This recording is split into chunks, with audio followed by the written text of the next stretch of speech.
अस्सलामुअलैकुम व्यूअर्स, कैसे हैं आप सब। उम्मीद करती हूँ खैरियत से होंगे। Welcome to my channel Insha food recipe. आज मैं आपके लिए रेसिपी लेकर आई हूँ काले चने की। बहुत टेस्टी मज़ेदार बनते हैं, गोश्त से भी ज़्यादा टेस्टी बनेंगे ये। तो बहुत ही आसान तरीका है, बगैर प्रेशर कुकर के इसको हम बनाएंगे। तो चलिए बनाना स्टार्ट करते हैं।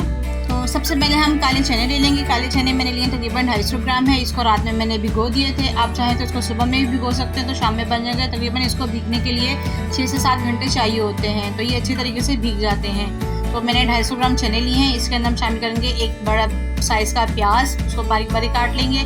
2 दरमियाने साइज़ के टमाटर हैं, वो भी मैंने इसमें काट के डाल दिए हैं। अब इसके अंदर मसाले ऐड करेंगे।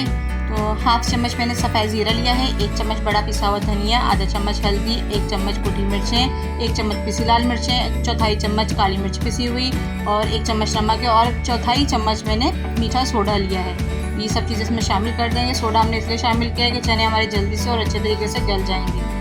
अब इसके अंदर 1 चम्मच लहसुन अदरक का पेस्ट शामिल कर देंगे और इसमें इतना पानी शामिल करेंगे चने अच्छे तरीके से भीग जाएं और हमारे गल जाएं। पानी शामिल करने के बाद इसको हम तकरीबन 30 से 35 मिनट के लिए ढककर पकाएंगे दरमियानी आंच पे, ताकि चने हमारे अच्छे तरीके से गल जाए और चनों का पानी भी खुश्क हो जाए। जी तकरीबन 35 मिनट हो चुके हैं चनों को पकते हुए। पानी से काफ़ी हद तक खुश्क हो चुका है। चने चेक कर लेते हैं कि चने हमारे गले हैं या नहीं। देखें चने हमारे बहुत अच्छे तरीके से गल चुके हैं, बिल्कुल सॉफ्ट हो गए हैं। अगर आपके चनों में हल्की सी कसर हो तो फिर इसको ढककर आप 10 से 15 मिनट और पका लीजिएगा, पर इसमें पानी ऐड मत कीजिएगा ठंडा। अब इसके अंदर हम शामिल करेंगे घी। आपने इसको घी में ही पकाना है। घी में बहुत अच्छा टेस्ट आता है चनों का, बिल्कुल इस तरह लगता है कि जैसे गोश्त का सालन बना हुआ है। आप इसमें ऑयल भी डाल सकते हैं, पर घी से ज़्यादा अच्छा टेस्ट आता है। 2 चम्मच इसमें अंदर घी शामिल कर देंगे और इसको अच्छी तरीके से भून लेंगे, ताकि इसका मसाला वगैरह हर चीज़ मिक्स हो जाए और चने का पानी खुश्क हो जाए।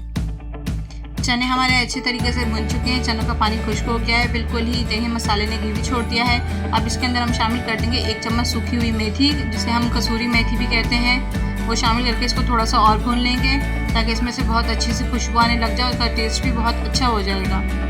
और आप हमारे चैनल पे नए हैं तो हमारे चैनल को सब्सक्राइब करना मत भूलिएगा, लाइक और शेयर भी ज़रूर कीजिएगा और साथ में बेल आइकन भी प्रेस कर दीजिएगा, ताकि मेरी आने वाली हर नई वीडियो आपकी नोटिफिकेशन बार में आती रहे। मसाला हमारा बहुत अच्छे तरीके से भुन चुका है। अब इसके अंदर हम पानी शामिल कर देंगे। मैं 1 गिलास पानी शामिल करूँगी इसके अंदर, ताकि शोरबा हमारा अच्छा सा बने और गाढ़ा गाढ़ा रहे, ज़्यादा पतला ना हो जाए। आप अपने हिसाब से शामिल कर सकते हैं जैसा आपको पसंद है। जी तकरीबन 10 मिनट मैंने इसको पानी शामिल करने के बाद बिल्कुल दरमियानी आंच पे पकाया है, ताकि शोरबे के ऊपर अच्छा सा घी आ जाए, कलर आ जाए। और हरे धनिया से इसको मैंने गार्निश किया है। तो आप ज़रूर ट्राई कीजिएगा रेसिपी, और कैसी लगी मुझे कमेंट करके ज़रूर बताइएगा। फिर मिलेंगे अच्छी सी वीडियो में अच्छी सी रेसिपी के साथ। तब तक के लिए अल्लाह हाफ़िज़।